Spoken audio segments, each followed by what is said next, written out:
Schools में आत्मा और पैरानॉर्मल एक्टिविटीज के होने की ऐसी कई घटनाएं हैं जो आपके होश उड़ा देंगी।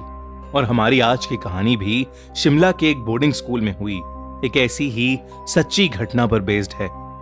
मुंबई में रहने वाले सिड और नेहा की शादी को 2 साल होने वाले थे। वो पहली बार तब मिले थे जब वो दोनों क्लास 11th में थे और शिमला के एक बोर्डिंग स्कूल में पढ़ रहे थे।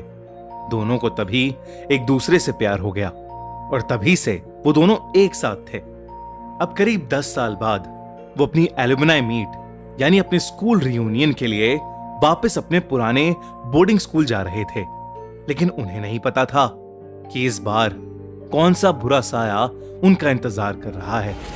स्कूल पहुंचते ही सिड और नेहा का स्वागत स्कूल के सीनियर्स ने किया और उन्हें ग्रीट करके वो उन्हें ऑडिटोरियम तक ले गए, जहां प्रिंसिपल ने सभी एलुमनाई का वेलकम किया और पार्टी शुरू करने का ऑर्डर दिया। सिड और नेहा को पार्टी में बहुत मजा आ रहा था।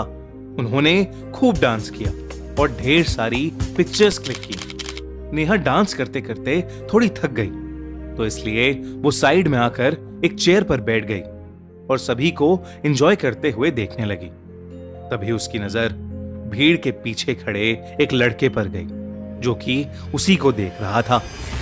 उस लड़के का हुलिया काफी अजीब था। उसकी आंखों के नीचे काले धब्बे थे, स्किन पीली पड़ी हुई थी और चेहरे पर अजीब सी उदासी थी। नेहा को उस बच्चे की शक्ल कुछ जानी पहचानी लग रही थी, मगर उसे ठीक से याद नहीं आ रहा था कि आखिर उसने उस बच्चे को कहां देखा था। देखते ही देखते वो बच्चा वहां से गायब हो गया और नेहा बेहद चौंक गई। वो उठ खड़ी हुई और हर तरफ उस बच्चे को ढूंढने लगी। अचानक उसने देखा कि वो बच्चा ऑडिटोरियम से बाहर निकल रहा था, तो नेहा ने भी उसका पीछा किया। पीछा करते करते नेहा अपने स्कूल के बेसमेंट के पुराने आर्ट रूम तक पहुंच गई। वो जैसे ही अंदर घुसी, उसकी यादें ताजा हो गईं। ये वही रूम था जहां सिड और नेहा अपनी क्लासेस बंक करके एक दूसरे से मिलने आया करते थे।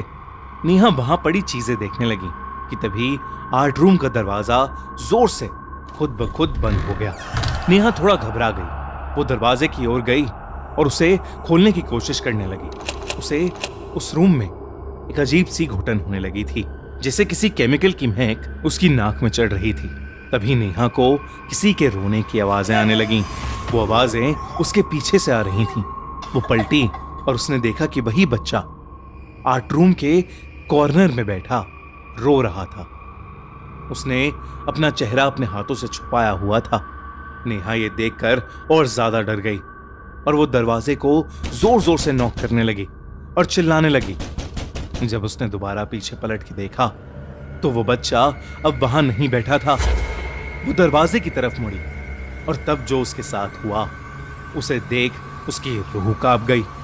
वो बच्चा दरवाजे के ऊपर क्रॉल करता हुआ उसकी तरफ आ रहा था। उसका चेहरा बदलकर बिल्कुल एक डीमन जैसा हो गया था।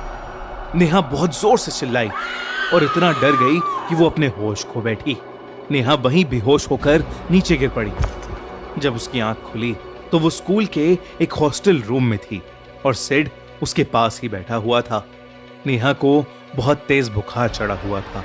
वो अचानक से उठी और हड़बड़ी में जो भी उसके साथ उस आर्ट रूम में हुआ वो सब वो सिड को बताने लगी। सिड ने उससे कहा कि वो ये सब ना सोचे और बस रेस्ट करे। इसके बाद सिड नेहा के लिए डिनर ले आया और उसे खाना खिलाकर सुला दिया। नेहा के सोने के बाद सिड वॉशरूम की तरफ जाने लगा। वो कॉरिडोर से गुजर ही रहा था कि अचानक उस कॉरिडोर की लाइट्स फ्लिकर करने लगी। वो एक पल के लिए वहीं ठहर गया और लाइट्स की तरफ देखने लगा। फिर वो उसे इग्नोर कर वॉशरूम चला गया। वॉशरूम में सिड को ऐसा लगा जैसे उसके अलावा भी वहां कोई मौजूद था। उसे एक अलग सी ठंडक महसूस हो रही थी। वो अपने हाथ धो रहा था जब वॉशरूम की लाइट्स भी अचानक से फ्लिकर करने लगी। इस बार सिड थोड़ा सहम गया और जल्दी से वॉशरूम से बाहर निकलने लगा, मगर किसी इनविजिबल शक्ति ने सिड को पीछे से बहुत जोर से खींचा और सिड दीवार से टकराकर जमीन पर गिर पड़ा। उसके सामने वही बच्चा खड़ा था जो पहले नेहा ने आर्ट रूम में देखा था। उसे देखकर सिड की रूह कांप उठी और वो अचानक से बोला, मोहन, मोहन तुम? ये सुनते ही वो बच्चा बहुत जोर से चीखा और उसने सिड का गला पकड़ लिया और उसे जोर जोर से दबाने लगा। सिड भी चिल्ला उठा और तभी वॉशरूम में हॉस्टल का वार्डन आ गया और उसने सिड को वॉशरूम पर तड़पता हुआ पाया। सिड के अलावा अब वहां कोई नहीं था। वार्डन ने सिड को शांत कराया और उसे वापस उसके रूम तक ले गया। लेकिन जैसे ही वो दोनों उस हॉस्टल रूम के अंदर घुसे, उनका दिल बुरी तरह दहल उठा। उन्होंने अपने सामने नेहा को पंखे से लटका हुआ पाया। ये देखकर सिड बुरी तरह चिल्लाया और रोने लगा, मगर वार्डन ने जल्दी से नेहा की टांगे पकड़ी और उसे पंखे से नीचे उतार लिया। उसकी सांसें अभी भी चल रही थीं। इसके बाद नेहा को हॉस्पिटल में एडमिट करा दिया गया, जहां वो 4 दिन तक रही और फिर होश में आई। नेहा के ठीक होने के बाद सिड ने उसे बताया कि उसने उसी बच्चे को वॉशरूम में देखा था जिसकी बात नेहा कर रही थी।